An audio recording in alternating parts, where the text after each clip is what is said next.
listen, it does not need to be a new year, a new you. It just needs to be a new year, a healthier you. Because sure, okay, they trying to take us down at every front. So get some TLC products and up that metabolism and up that energy and up that immune system, okay, that digestive system. Get that all together with these TLC products right here. And don't forget, okay, sign up for ifyoucanmove.com and become a part of the online gym and shed the pounds, honey. We're starting a new challenge on January 3rd, and I would love to see y'all there. Get the links down below.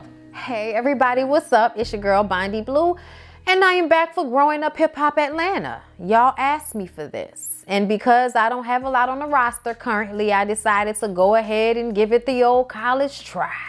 So the episode starts off with Bow Wow and his chopped up beard and his big old head, and the rest of the cast, you know, doing confessionals, speaking about the pandemic, about BLM and everything we've all been going through over the past year. Remarkable has gotten involved with Black Lives Matter and feels like this is her calling. Everyone is talking to their kids, and Bow Wow says it's about getting through it. You know what I'm saying? And showing that we can all progress past these things. And that's the definition of growing up hip hop. I said, no, it's not. No, it's not. That's not the definition of growing up hip hop. I don't know how you thought you circled around from the pandemic and BLM to, you know, us getting past this and us shining is growing up hip hop. No, it's not. But okay, because you do not have to have hip hop involved in order to scratch and survive good times during times of peril in American culture. Like, come on now. Like, Bow Wow, that was a nice try, but miss me. So he's been spending up all his money lately. His manager is constantly calling him, telling him to stop spending all of this damn money when we're in a pandemic and you have no idea what the next year, 2 years may be like as far as entertainment is concerned, okay? Bow Wow has been getting yachts and flying out bitches and paying for bottles and all of his friends and hotels, and he almost got kicked out of one hotel because the homeboy rolled up in the bathroom and didn't do the adequate amount of steam and towel rolling under the door in order to not get caught. So, you know, it's been a lot of paying for shit lately. And I just kind of feel like Bow Wow is just so irresponsible and annoying. And you just wonder when he's going to grow up. He's like the consummate 18-year-old and he's like 30-something. And having a kid didn't exactly make him mature anymore. It's just kind of obnoxious at this point. Like, grow up. We see him go to a dealership and purchase a Bentley.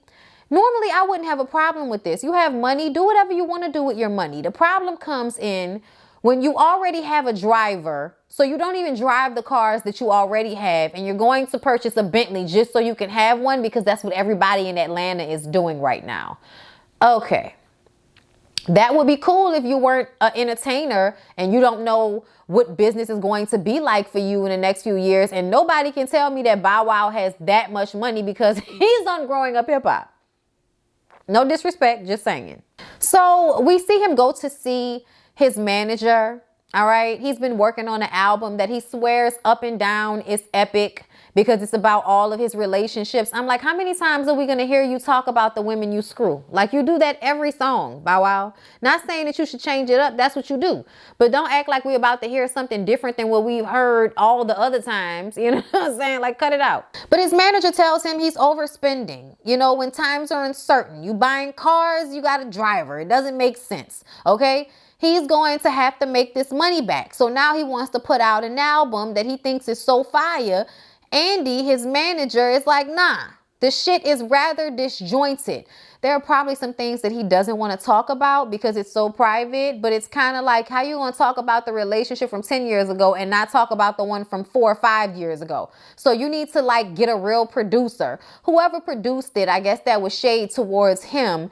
And then Bow Wow throws a temper tantrum because Andy isn't in agreement that the album is so fire. And he was like, okay, well, send it to Jermaine then. I'm not sending it to Jermaine. This ain't got nothing to do with Jermaine. It's my album. I'm going to do what I want to do. All right, big head, figure it out for yourself then, nigga. But when you ain't got no money, don't say I ain't tell you what you was supposed to do. I also feel like Bow Wow has way too many hanger-ons for somebody that's like not currently popping like that. Like he is, but he's not. Like we care, but we don't. You know what I'm saying? Like you're not like hot or at the top of the charts. You're just somebody who knows how to stay relevant by doing dumb shit and then putting out projects in between. And like any artist, you have your core base of fans who are always going to purchase what you put out.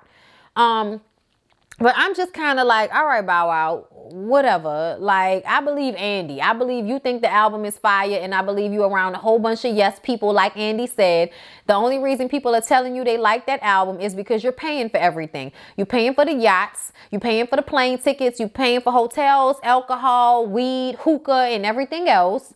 So, yeah, they're going to tell you they like your little raggedy-ass album because they want you to keep paying for everything. Duh. Y'all, his beard is so problematic. Like, you can't shave that shit yourself because we're in a pandemic. We have to see whatever disjointed shit is happening on your face as well as in your album. Like, get it together, Bow Wow. Get it together. Y'all, Ayanna. Y'all know that's Hurricane Chris' daughter, right? Ain't that the lesbian? Little cute self, kind of look like Reginae, except she got a little bit more weight on her face, but she's still cute. Yeah. Okay, she went traveling because y'all know y'all young kids don't believe that COVID is real. So y'all like to go and travel and act as if nothing is really hood in these streets. So she went to Miami for one of her girlfriend's birthday parties and ended up getting sick while she was there. And for some reason, with the aches and the hard breathing and all of the COVID symptoms that she seemed to have, she had no idea that she could have possibly had COVID until she came home and did some research. I'm like, where have you been, bitch? Where have you been? Where have you been? Where have you been? Like, why do young people, and I say young people because I'm 32 years old, there's no way that I'm ignoring news that big. I'm a homeowner. I'm not, you know what I'm saying? Like, I have, stocks. Like, I'm not ignoring huge news stories like pandemics in my country. So I'm just trying to understand what age group you have to be in to be so oblivious to something that can kill you. Like, just by going outside. Like, I don't know. But like they say, y'all don't think the shit is real until it happens to you. The Brat, y'all. We finally get to see the Brat and real big booty Judy, aka Jessica Dupart, on the show. They have finally come out as a couple. We all know that they're engaged. Okay, I follow them both. I follow Jessica because she's a successful black woman from New Orleans, and I'm a somewhat successful black woman from New Orleans. Nowhere near her, but I'm gonna get there. Okay. And on top of that, I grew up loving the Brat. Like, what? 1 for the money, 2 for the show, 3 to get ready, because the Brat's at the door. Okay? Oh, fuck the pie. Okay? What you like? Whole lot of Tyrese all night long. Okay, listen, I love the Brat. Okay? I was actually like quite upset when the Brat went to jail and everything. Like, that's what I'm looking for. I'm sorry. I'm sorry. I just want to be clear. The Brat can be problematic sometimes, but all in all, like, I still have like a long lasting love for the Brat because of her rap skills and who she was in the industry, and me being bisexual and growing up, dating women and identifying her as one that did the same thing. So when she decided to come out, it was just kind of like, what we gonna eat? You know what I'm saying? Because it's like, girl, you didn't have to come out. We knew. But either way, coming out in a relationship with Jessica, that might have been oh, wait a minute. How did that happen? But either way, okay, 2 real thick-ass big booty women who go together. Fun times, good stuff. They're living together. They're in a bubble together. The Brat is a total kid. Okay, so bashful and, slightly insecure when it comes to, I guess, women being into her. I'm not exactly sure how, the Brat is, but she said when Jessica looked at her, she just, went into putty and didn't know what to do with herself. And Jessica says that one of the things she loves about their relationship at this point is that they're so comfortable with one another because the Brat was so nervous and anxious at first. The Brat is actually very tender and cooking for people and very almost submissive in her tone towards Jessica. Amazing to see. Honestly, like I don't know why, but it's a side of the Brat I don't think I've ever seen before. So I was actually quite intrigued by this side of her. I'm here for their relationship. They seem very happy. They're both very colorful and tacky together. You know, take it a shade if you want to, but that they are. But I love that they have found someone that they can be tacky with together. So, you know, shout out to them for finally deciding to share that. The Brat wants Jessica to move her business from New Orleans to Atlanta, but she had to let her know, I'm New Orleans, baby. Like, I'm not gonna like move all my business from New Orleans because that's what I am. And I also feel like the Brat doesn't understand that Atlanta doesn't need the business. New Orleans needs the business. New Orleans may be a place where people like to come, but all in all, when it comes to the black businesses being successful in this city, it is very hard. It is very hard. You know, they make it difficult for certain people to get licenses in businesses like in the French Quarter or on Magazine Street, and how people get treated when they do get a business on Magazine Street. It's some real racism involved with the politics of this city. This may be considered a chocolate city, but in all actuality, the people who make a lot of the decisions, no. Your city council may be a little chocolatey, but the businesses and the people who decide, who get permits and all of that type of shit, can sometimes still be a white person that feels as if the French Quarter needs to stay as white owned as possible. Okay. Like, I'm just saying, I'm just putting it out there for y'all. Not to say that that's where she is. Her business, Kaleidoscope, I believe, is in the East. And I'm sure there are other places, but still that business in the East is needed. So I just kind of feel like, even though I understand that the Brat is coming from a place of wanting her woman to be with her at all times, as a New Orleanian, I understand Jessica on two different fronts. On a front that this is where her business started, this is her home, and she always wants to have a foothold here. But also because this is a place that needs that type of representation, that needs strong black female business owners that have businesses here. We do not need another empty storefront nowhere, okay? Especially when you're taking it from somewhere like here that doesn't have it like that to somewhere like Atlanta where so many black businesses are. You know what I'm saying? So I just kind of feel like the Brat may not really be thinking about it like that. But yeah, I don't want Jessica to take her business from here either. So I understand what she meant. Then the conversation switches to voting. A lot of them are involved. A lot of celebrities in Atlanta are involved with trying to get everybody to vote. And shout out to y'all, because Georgia saved America. Like, you say what you will, but Georgia flipping to a blue state. Congratulations to Warnoff and all of the other people who won, because y'all, I'm so sorry that the names, y'all, is Warnoff and it's somebody else. But I know of the black man and then the Jewish man, okay? I don't live there, so I'm not exactly sure of the names. I'm sorry, but I just know we had to win these Senate seats, and we won these Senate seats, okay? And I'm just so happy and proud for Georgia, because I know that Stacey Abrams, they created magic. They did magic down there. That is something that is not easy to flip a southern state. And they did. And I'm so proud of them and so happy for all of us that Georgia was able to save us. Like, y'all can put that in the history books that in 2020 and 2021, Georgia saved America. Nobody saw it coming. Shout out to Stacey Abrams, okay? And when we say Georgia, we mean black women and then everybody else that helped the black women. I'm sorry. We ain't about to act like nobody else worked harder than Stacey Abrams and all the rest of the black women that came together to make sure that the people who needed to win won, so that we can finally make some change happen in this country. But the conversation changes to that. And they discuss the president and Black Lives Matter. And the Brat lets it be known how she feels. Trump needs to get out. Okay. I thought it was so, not even ironic. I mean, this is what's been going on this entire time. But the fact that shit really blew up yesterday when this episode came on, I just kind of was like, well, damn, I guess, they were right on time with the message. So then we go to Deb, Atney, and Waka. Okay, Deb has a whole damn zoo at her house. All kind of reptilians and dogs and shit all over the place. Okay, Ayanna calls her and tells her that she is waiting on her test for COVID. Walker sitting right there listening to the conversation. He said, let me see.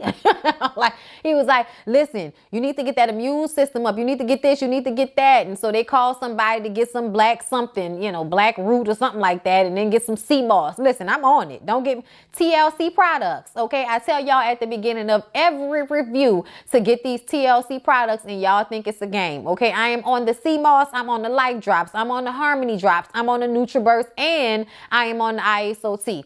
If y'all think it's a game, it's not. Okay? Just saying. But yes, get this immune system up. I also have elderberry from Men in Ocean. Thank you very much, Black owned business. Okay? And Curator. Okay?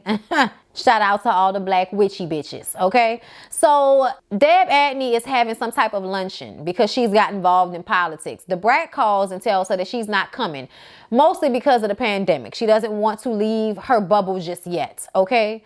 But Deb starts to go on and on about how she's a Trump supporter because, you know, you see what you get with him. I said, really, Deb? So because somebody isn't lying to you, which he was lying to you because he lies all the time. He lied about the pandemic. Yet here you are in this scene with your chin strap. Okay? And your little niece Ayanna calling you to let you know that she probably got the COVID.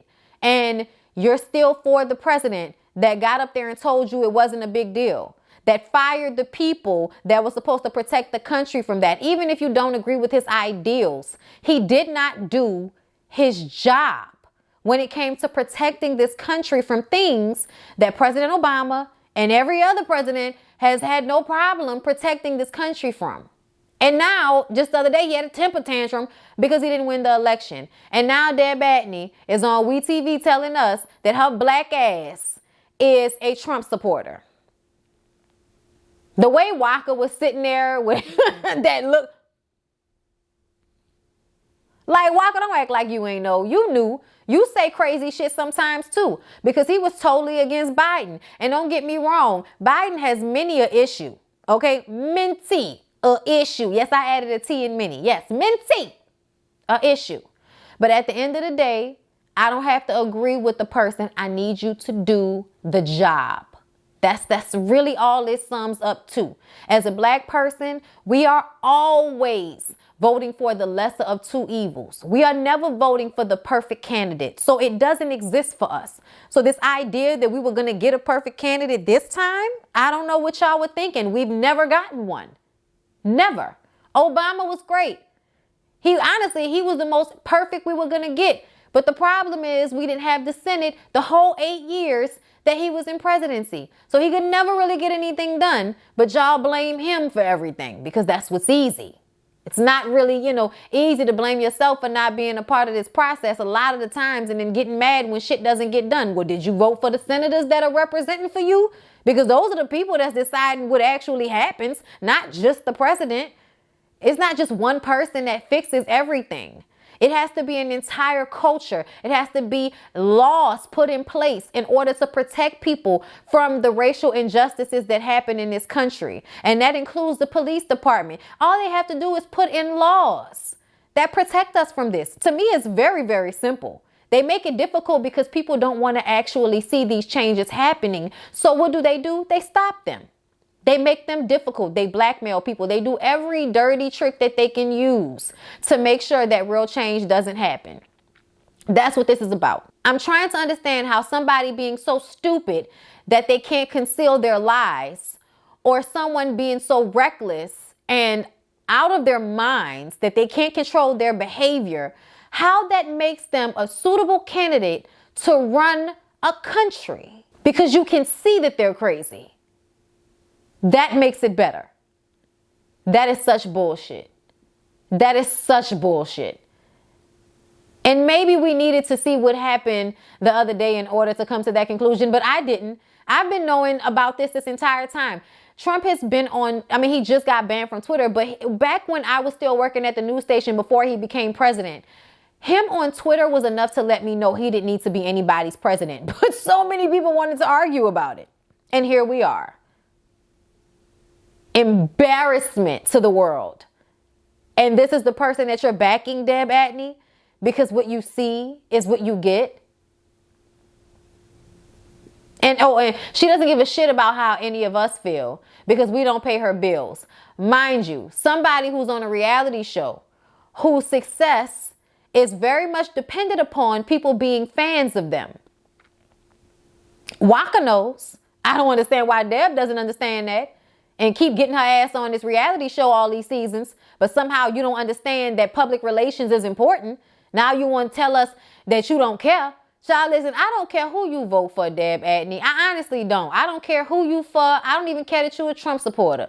But if you're going to get on this show and be all gung-ho about it and act like you saying something smart when you're not, then, well, I'm going to get up on here and read your old ass about it. Like your son said, you were having a midlife crisis. And I'm going to hold off on further readation because Tammy is going to get word of this. And she's not going to be happy. And everybody else on the cast is going to get word of this, and they're not going to be happy. So we're going to talk about this, I'm sure, quite a few times throughout the season if I continue to review this show. So I'm not even going to press it too hard. But I'm just going to say, Deb, girl, get the fuck out of my facial with that dumbass shit. Prima Dawn, DJ Hurricane's niece, is in the studio, and he's outside talking to his people, and they discuss staying afloat while on lockdown, which meant, Instagram live DJing and everything. He also discusses, wanting Trump out of office. This is everybody's conversation right now. Very poignant at the time, okay? Ayanna calls and tells him that she finally got her COVID test back and she tested positive. I said, girl, you got the chills. You can't breathe. Like, we know you got COVID. I know you needed to take a test, but girl, we know.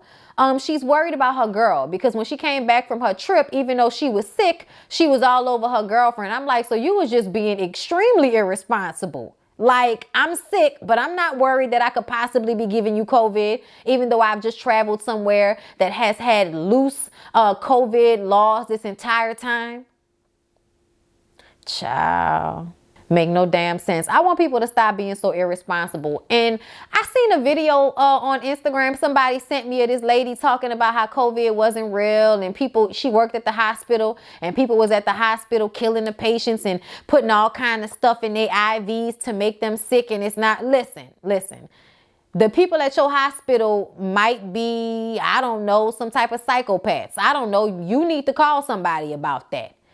But to act as if this shit is not real, it's irresponsible at this point. And I want people to stop putting that out there because I think that's bullshit. Because there have been many people who have not had any hospital stays that have gotten sick and died, or gotten sick, very sick, and then eventually got well and were never at a hospital. So the idea that it's fake because you worked at the hospital and the doctors were killing the patients, well, sis, somebody needed to call the federale hood on that hospital. Okay? Don't get on Instagram Live and talk about how something isn't real because of that. Because what you do is you give more credence to the idea that people don't need to, wear masks, that people don't need to wash their hands, that they don't need to be more careful about where they go and how they travel. And what happens? Lil Ayanna gets COVID going to Miami because for her the shit ain't real until she damn near about to die at night because she can't breathe. Or until she puts her girlfriend in harm's way and her ass almost dies. Who knows? But the point still remains that y'all gonna stop getting out here and putting out wrong information, saying shit is not real, because people are really out here dying. And I'm really annoyed that y'all continue to run with that narrative. I don't even care at this point. Stop it. Stop it. But yeah, you guys, that was Growing Up Hip Hop Atlanta. Hope you enjoyed. Tomorrow I'm gonna be back for Bridgerton and 2 episodes of Lovecraft Country. Okay, so I'll see y'all then.